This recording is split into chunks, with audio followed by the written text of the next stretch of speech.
Assalamualaikum, Doktor. Waalaikumsalam. Kami daripada kumpulan 3 yang terdiri daripada 5 orang ahli, iaitu Muhammad Azim, Muhammad Kamil, Akmal, Muhammad Syami dan saya Syazwan.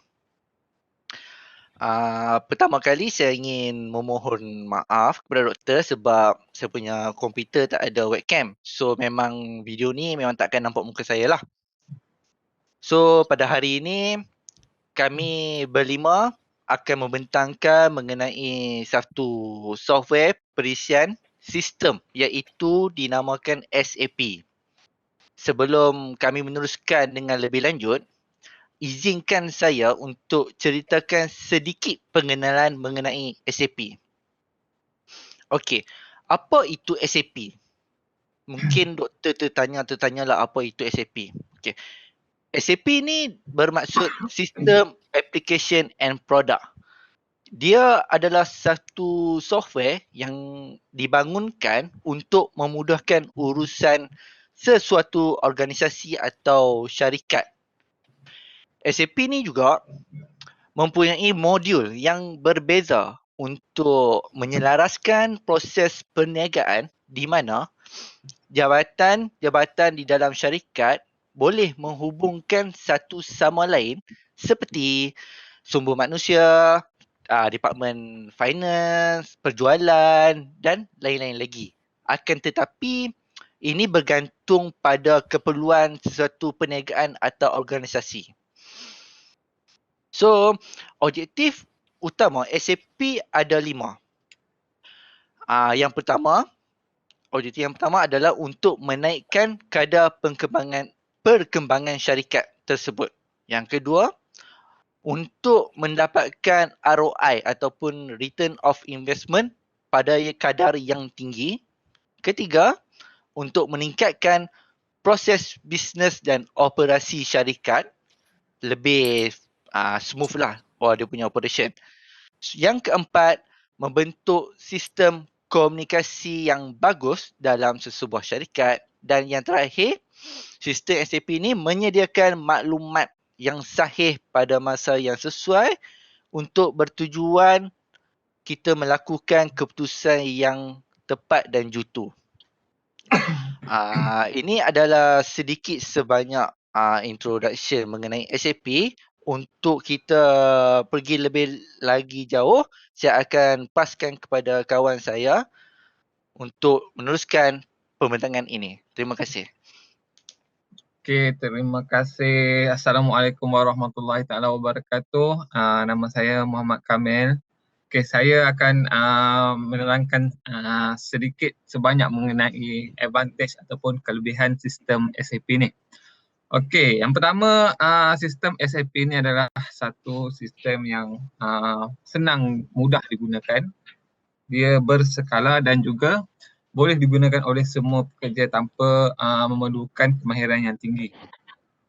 Okey, selain itu dengan penggunaan sistem SAP ni dia juga dapat meningkatkan produktiviti dan kecekapan untuk sesebuah syarikat lah. Pekerja yang menggunakan sistem ni dia boleh buat kerja dan menguruskan permintaan pelanggan dengan lebih cepat dan butiran seperti masa dan pelbagai butiran adalah nyata dan juga tepat. Sistem ini juga berhubung dan mengawal transaksi antara syarikat, pembekal dan juga pelanggan dalam satu masa yang sama. Okey, selain itu antara kelebihan lain adalah kos. Dari segi kos ia juga dapat mengurangkan kos buruh dengan memastikan semua orang dapat bekerja dalam satu masa yang sama. Selain itu ia juga cenderung untuk mengurangkan perbelanjaan khususnya dari segi pentadbiran kerana penggunaan sistem ini adalah tidaklah memerlukan kos yang tinggi. Okey, dan untuk SAP ni juga dia dah ada sendiri database dia yang mana kita boleh generate je kalau kita nak laporan dan juga analisis sekiranya pelanggan memerlukan datanya ada secara terperinci dan ianya mudah digunakan. Okey, itu adalah antara kelebihan sistem SAP. Seterusnya saya serahkan kepada rakan saya untuk menyampaikan. Okay, Assalamualaikum warahmatullahi wabarakatuh. Terima kasih pada Cik Kamil. Dan saya akan menerangkan pasal yang scope of SAP system. Okey. Kilang Parjabik adalah sebuah kilang yang membuat dan membekalkan besi kepada sumber besi dalam bidang construction. Di dalam projek kami telah menggunakan sistem application dan end product ataupun dipanggil SSP system untuk menguruskan dan melihat the entire process of each department to reduce handling overwork and save time. Di dalam syarikat ini, with a central system of information and data management, the data is maintained at the central location and is shared with various departments, and also departments have access to information or data from other departments. Di bawah ini adalah perbezaan di antara decentralized system dan centralized system. Okey, bila kita tengok decentralized system berfungsi untuk identify the issue arising due to decentralized enterprise management system. Let's look at the same business process again. The customer approach the sale team for a product, but this time around, he needs the product on an urgent basis. And then kita akan melihat pula decentralized system. Di dalam syarikat ini, with decentralized system of data management, tetapi terdapat dua major problem, iaitu data ini di-maintain locally at the individual department, dan masalah kedua adalah department do not have access to information or data from other departments. Okey, bila kita tengok balik dekat bawah lagi sih. Bawah lagi. Okay. Okay, some major problem with the central system are pertama, numerous different information system created individually over time, which are difficult to maintain. Yang kedua adalah integrating the data is time and money consuming. Yang ketiga, inconsistency and duplication of data. Yang keempat, lack of timely information leads to customer dissatisfaction, loss of revenue and reputation. Dan yang kelima adalah high inventory, material and human resource cost. Maksudnya adalah decentralized system ni banyak menggunakan kos yang tinggi. Selepas saya menceritakan decentralized system, saya akan menceritakan balik centralized system. Di dalam syarikat, dengan menggunakan central system of information of data management, the data is maintained at central location and is shared with various departments. And the department have access to information or data from other department. Okay. The key benefit of centralized system is first, to eliminate the duplication, discontinuity, and redundancy in data.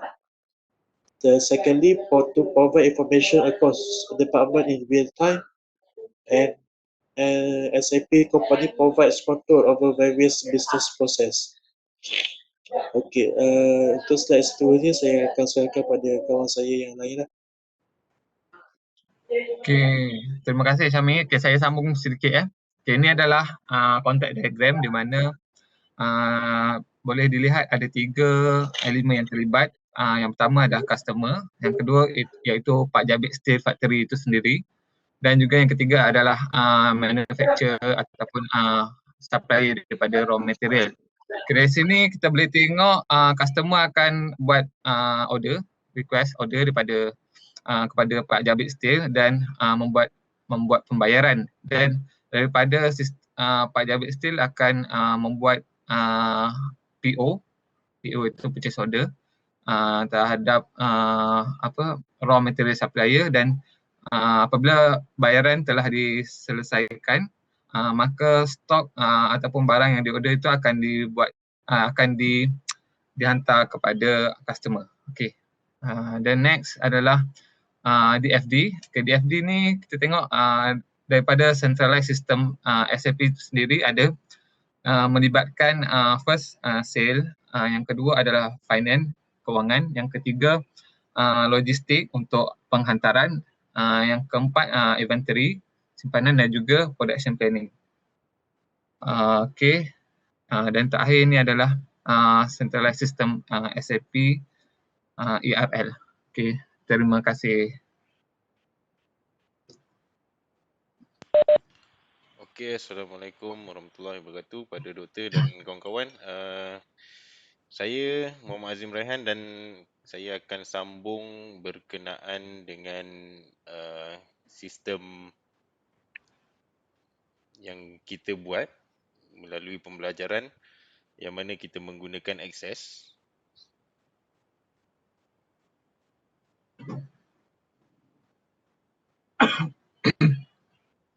Okey, di mana pada dalam pembelajaran kita menggunakan Access untuk membuat satu sistem yang mana berkaitan dengan sistem SAP yang telah dibentangkan dan diterangkan oleh kawan-kawan yang lain. Walau bagaimanapun, sistem Access adalah sistem yang berbeza. Menggunakan Microsoft Excel adalah sistem yang berbeza daripada SAP lah. Akan tetapi kita cuba untuk buat sistem yang seakan-akan sama dengan SAP. So dari sini saya akan membentangkan berkenaan dengan table yang mana dalam pembelajaran kita peringkat awal kita sediakan table lah dekat dalam Access. Untuk table pada mulanya kita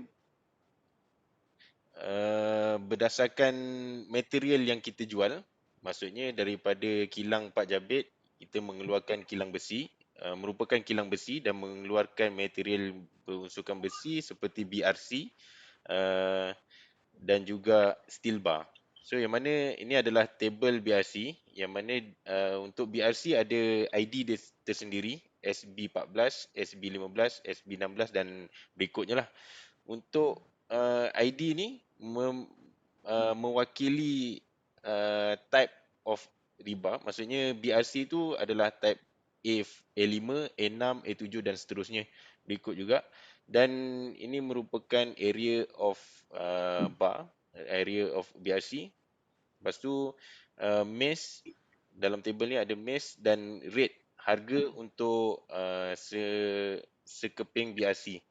Yang mana mass ni adalah mengikut mass dan rate kita mengikut kepada kadar harga semasa lah. Okey, ini untuk BRC dan kita pergi pula ini untuk riba dan kita pergi pula pada BRC yang tadi. Ini untuk BRC, untuk steel bar.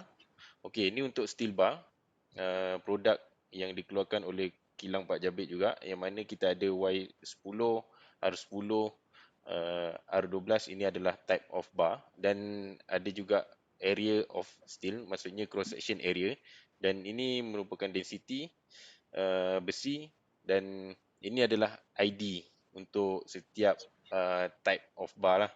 Dan mana rate ni adalah kita follow kadar harga yang terkini jugalah. Okey, dalam table ni juga kita ada customer detail yang mana ni adalah customer yang kita dah record mengikut list. Sebagai contoh, Ali, umur 20 dan email dia punya contact number, phone number dan location, dan merupakan dia punya ID kita letak yang pertama adalah C1, customer 1.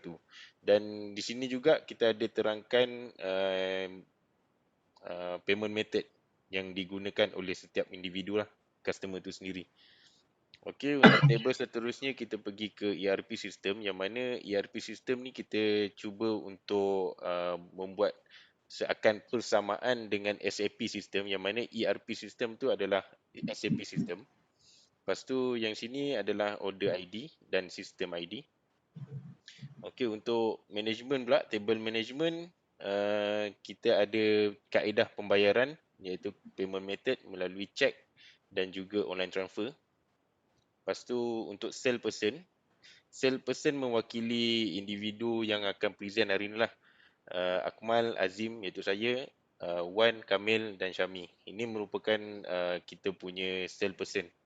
Dan di sini juga ada ID, phone number dan email address. Yang lain tu cuma tambahan.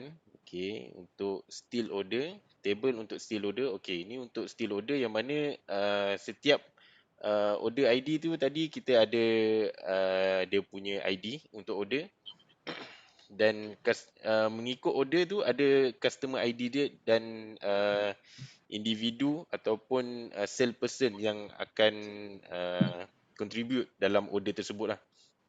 So ini adalah driver ID, yang mana driver ID pun ada juga. Lepas tu yang ni adalah weight of order. Ni pun sama weight of order, which is ini adalah kuantiti yang diorder oleh customer tersebut, dan ini merupakan ID yang ditetapkan untuk material yang ataupun type of order, barang yang diorder lah. Okey, ni adalah ID yang riba tadi, dan ni adalah location, dan dekat dalam delivery ni juga, delivery order, kita ada letak dia punya delivery date, yang mana ni adalah setiap order ada delivery date dia, dan ini adalah masa. Lepas tu untuk technician ni, untuk table seterusnya adalah table technician, yang mana technician ni adalah driver kita. Kita ada driver nama Begat, Usop dan seterusnya lah. Dan phone number pun ada, dan plate number untuk pengangkutan individu tu sendiri. Okey, untuk seterusnya saya akan bentangkan berkenaan queries.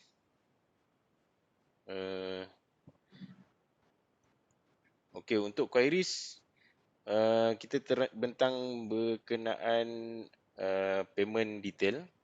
Okey, ini adalah queries untuk payment detail. Ini adalah amount, yang mana setiap ID untuk ataupun setiap order ada dia punya query sendiri. Okey, ini untuk customer detail, ada queries dia juga. Delivery time, ini pun ada queries dia.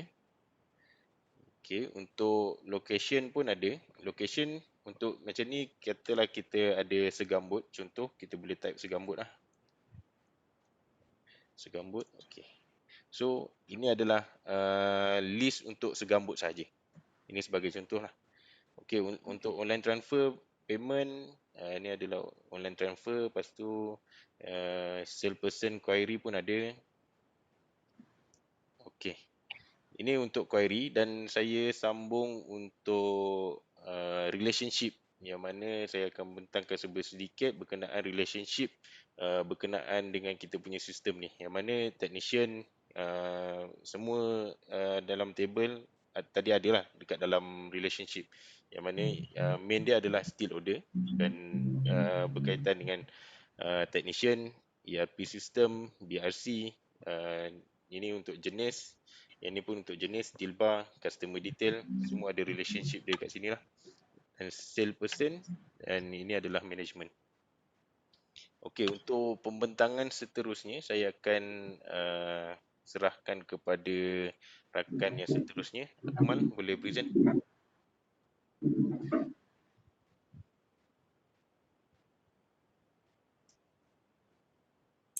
Assalamualaikum, nama saya Akmal. So saya akan bentangkan tentang form. First kali ni form yang telah kumpulan kami buat. So boleh tekan please click here. So dia akan masuk ke 4 menu utama iaitu form, query, report dan macros. So kita pergi kepada form dulu. Bila kita tekan form, kita akan sampai kepada 3 bahagian iaitu customer, technician, submit order. So first sekali kita pergi customer. So dekat sini kita boleh pilih berdasarkan list ni nama customer yang dah masuk dalam form tadi, dalam query tadi, dari table. So kita masukkan email, phone number, dia punya alamat, lepas tu dia punya ID, lepas tu cara pembayaran.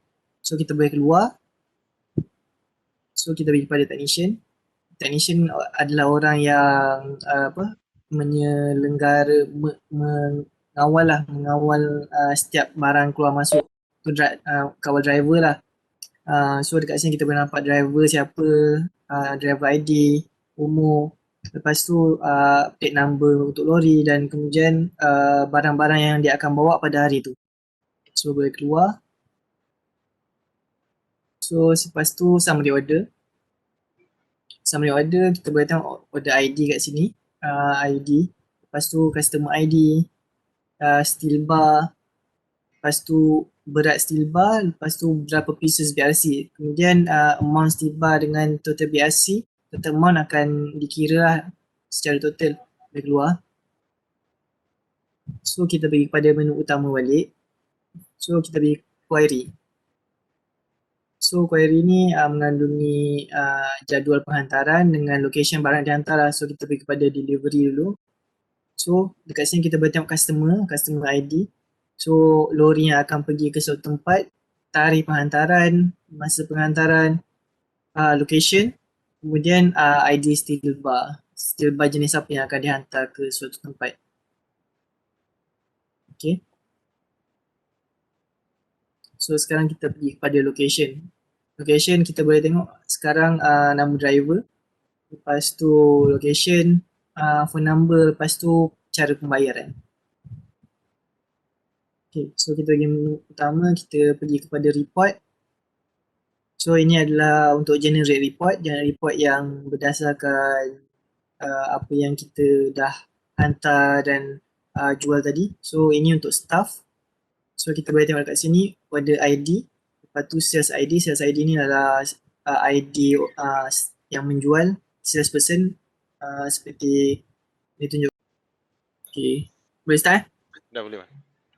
So ni adalah project report untuk staff, order ID, so sales ID, lepas tu nama salesperson, kemudian driver ID, lepas tu nama driver dan plate number semua direkodkan lah di dalam satu report. Kemudian ada lagi satu report seterusnya.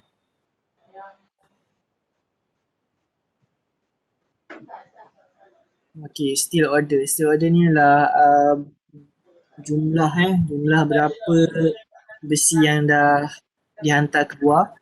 So sama juga ada order ID, siapa customer, sales ID, driver ID, ke mana besi-besi itu dihantar, kemudian size steel bar, berapa keping BRC, kemudian tarikh penghantaran. Dekat bawah ni kita dapat tengok 54.5 tan steel bar.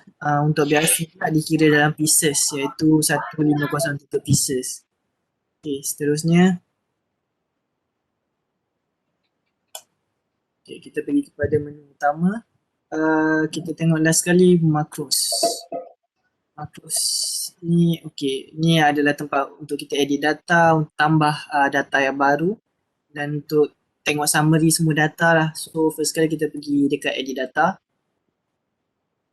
So dekat sini kita boleh tambah data lah. Contoh sekarang data yang sedia ada adalah steel bar SB14, SB15 sampai SB18. So untuk SB14 hingga 19 ni dia punya size daripada BRC size A5 sehingga A10. Dan ini area bar. Lepas tu berat dan berapa rate harga dia lah. Dan kita pergi seterusnya. Ini adalah untuk kita tambah data baru, add new data. So kita boleh tambah data baru. Kalau ada order ID yang baru, customer baru. So kita just perlu tambah je kat bawah. bila masa untuk hantar, masa penghantaran, lokasi, berat, driver ID dan sebagainya lah. Okay, last sekali kita akan tengok summary lah.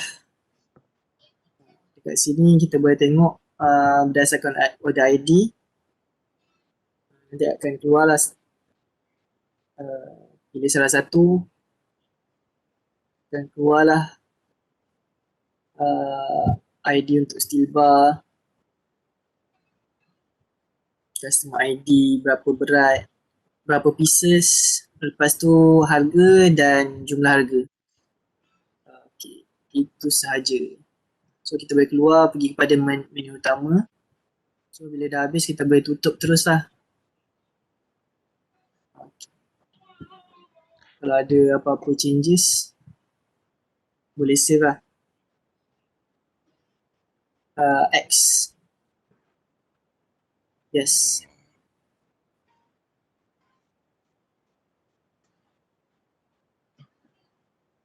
Okay. Itu saja. Sekian, terima kasih.